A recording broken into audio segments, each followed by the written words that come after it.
Cuando los síntomas que creíamos haber curado reaparecen y nos vemos frente a alguna enfermedad o síntomas recurrentes que se vuelven crónicos, tenemos que nuestra misión es encontrar los resentiles. Ese raíl o ancla es esa marca, esa huella que nos indica que todavía la necesidad biológica no ha sido completamente satisfecha, o en nuestro inconsciente quedó ese registro tan arraigado, tan grabado, que aun cuando se vuelven a presentar determinados elementos de nuestro entorno, nos hacen desencadenar otra vez la sintomatología que habíamos utilizado para solucionar el conflicto, ya que nuestros sentidos lo siguen registrando como algo amenazante. La característica del raíl es que cuando estamos frente a ese estímulo, no pasamos de nuevo por un conflicto activo, sino que vamos directamente a la fase de reparación. Los resentires debemos tratarlos con una escucha biológica y con unas preguntas que nos lleven a que el consultante exprese exactamente todo lo que siente, cómo lo siente, cuáles son los elementos que hacen que sienta lo que sienta, y así pueda llegar a la toma de conciencia. Por ejemplo, refiriéndonos al conflicto biológico, ¿qué has sentido? ¿Qué es lo que sientes? ¿Dónde lo sientes? ¿Qué pensamientos se activan cuando sientes eso que me dices que estás sintiendo? Que puede ser rabia, puede ser tristeza, puede ser ansiedad, puede ser cualquier tipo de emoción. ¿Cómo haces para saber que tu cuerpo está sintiendo esa determinada emoción? Así entendemos cuáles son los órganos que se activan con esas determinadas emociones y esas sensaciones que están asociadas y que están allí ancladas. Y la otra pregunta sería, ¿qué hay detrás de eso que sientes? ¿Por qué preguntamos qué hay detrás? Pues porque muchas veces no logramos salir de esa repetición, puesto que no sabemos en realidad, no damos en realidad con la emoción básica, con el sentir visceral. Yendo detrás, yendo a indagar de forma abierta, de forma franca, de forma receptiva y amena, ¿qué es lo que está sucediendo? Pues eso nos indicará cuál es el camino que tenemos que seguir. Además de todas estas preguntas terapéuticas, nos podemos ayudar también haciendo uso de la abreación. Este término fue introducido por el psicoanálisis y es utilizado para hacer referencia a un momento de descarga emocional, a un momento donde a través de la palabra y otras expresiones conductuales, como puede ser el dibujo, como puede ser la inducción por hipnosis, logremos que el consultante exprima todo lo que siente, lo haga de forma que sienta que él ha logrado liberar, que ha logrado descargar esa tensión emocional. Y al momento de descargar esa tensión emocional, podemos hacer que el recuerdo y la emoción se puedan separar.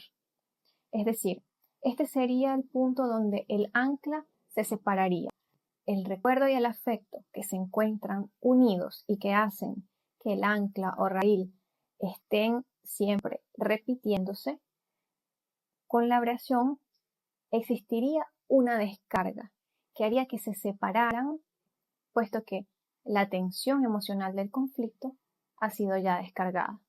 La descodificación biológica utiliza el pensamiento arquetípico, lo simbólico universal, el inconsciente colectivo, que son términos que vienen de la psicología analítica de Carl Jung, y los emplea para comprender cuáles son esas ideas, esos conceptos que entendemos de forma simbólica e inconsciente y nos están también influenciando al momento de tener asociados determinados códigos y de activar determinados síntomas asociados a órganos específicos. Un arquetipo es una pauta de comportamiento que está grabada en nuestro inconsciente colectivo, en todo lo que es la memoria de nuestra humanidad. Y es importante distinguir entre situaciones arquetipales y eventos arquetipales. Las situaciones arquetipales podrían ser matrimonios, incestos, entre otros, y los eventos arquetipales podrían ser guerras y desastres. Es importante reconocer que los arquetipos permean todo lo que es el inconsciente de nuestra historia universal, desde los elementos de la tierra hasta las representaciones religiosas. Por ejemplo, el sol como arquetipo está asociado con el padre. El padre, la figura paterna, también está asociada al pan. Las manos representan también algo paterno porque está relacionado con el trabajo. La madre, por su parte, está más relacionada con el elemento del agua, con la leche. Los pies también tienen relación con la madre porque son los que nos contactan con la madre tierra. El pensamiento arquetípico también asocia automáticamente figuras como la de los policías, los curas, los militares, los jueces, como figuras de autoridad paterna y poder.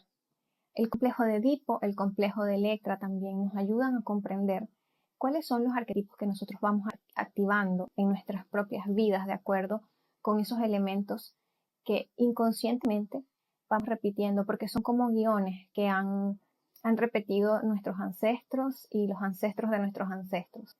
Entonces, comprender el pensamiento arquetípico, conocer y reconocer todos estos símbolos que ya nosotros tenemos asociados y registrados de forma inconsciente, nos ayuda a liberar nuestras memorias y así poder actuar de forma más consciente y hacer unas elecciones que tengan más que ver con nosotros mismos que con la fuerza de inercia que está permeando todo nuestro campo.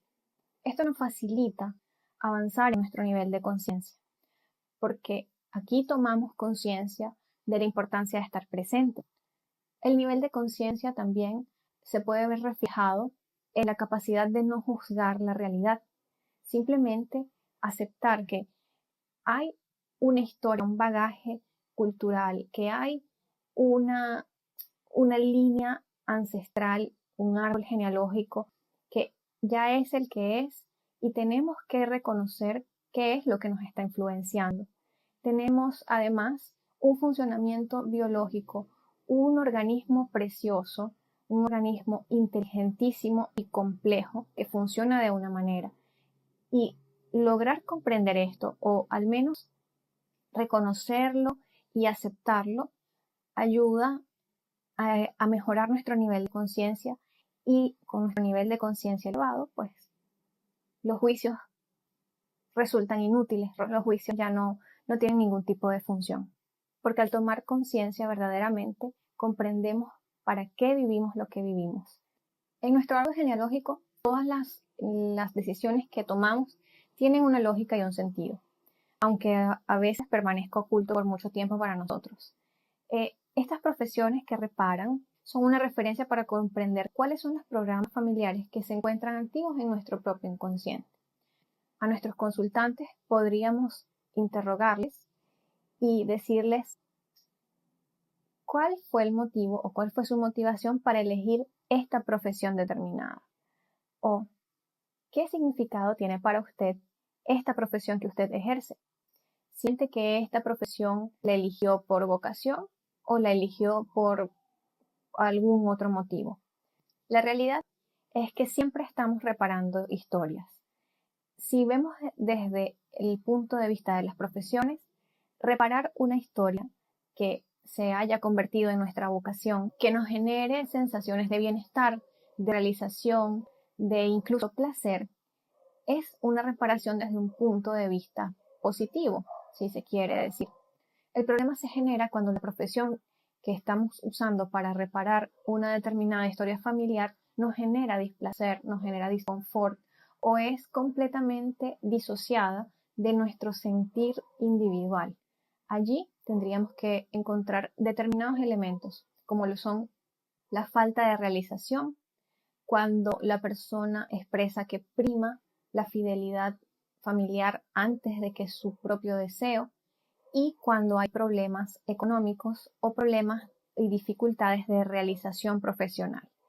Aunque estos también se pueden dar por múltiples factores, es necesario darles un peso y un valor a esos tres elementos. Por mencionar algunos ejemplos de profesiones que reparan y qué es lo que reparan a nivel simbólico, podría mencionar los maestros. Los maestros podrían estar reparando alguna necesidad de la familia o del clan familiar de educación, de educar a niños, o podrían estar manifestando alguna necesidad, alguna falta de educación que hubo en las generaciones anteriores. Profesiones asociadas con la policía o con cargos militares tienen que ver con la ausencia o el exceso de una figura paterna imponente. Los psicólogos solemos reparar diferentes problemas familiares, sobre todo aquellos asociados a la madre. Y por ejemplo, los agricultores también están asociados los procesos de reparación de hambrunas y de escasez de alimentos en la historia familiar. Para facilitar la desprogramación y la curación, es importante tener técnicas y herramientas que nos permitan observar el organismo como un todo, que interactúa con el entorno y a su vez se retroalimenta. La psicoterapia Gestalt tiene esta visión, la visión integradora de que ve al ser humano como un todo, figura y fondo, es decir, lo evidente, lo que manifiesta la necesidad y también lo que la sustenta, lo que le da base a esa necesidad, para así contemplarlo como un todo, no observando fragmentos, no observando piezas, sino el panorama entero, el ser humano integral en todos sus ámbitos. Las técnicas de la psicoterapia gestal pueden ser supresivas, expresivas e integrativas. Las supresivas llevan al consultante a que evite los intentos de evasión del aquí y el ahora, que se enfrente a sus vacíos, que se enfrente a sus sombras, para que eventualmente pueda integrarlas. Las técnicas expresivas son muy similares a las de la asociación libre. Se focalizan en exteriorizar lo interno, los sentires más profundos, tal cual como la abreación. Y las técnicas integrativas se encargan de incorporar todas esas partes, todas esas piezas que fueron alienadas, piezas de nuestro ser que poco a poco, con el paso del tiempo, empezamos a ocultar y que gracias a estas técnicas podemos darles luz, podemos darles reconocimiento, aceptación e integrarlas para tener un sentido y tener una vida mucho más plena. Estas técnicas solamente validan y le dan un reconocimiento a nuestra complejidad como seres humanos. Nosotros tenemos la responsabilidad de estar abiertos, de escuchar con amor, con aceptación, que más allá de dar respuestas a las preguntas, de descubrir cuáles son los códigos, desprogramarlos, lograr curarse. Más allá de eso, estas técnicas permiten, buscan, persiguen que el consultante logre florecer y que luego esos frutos puedan ser compartidos en un camino de evolución. Te agradezco por tu atención.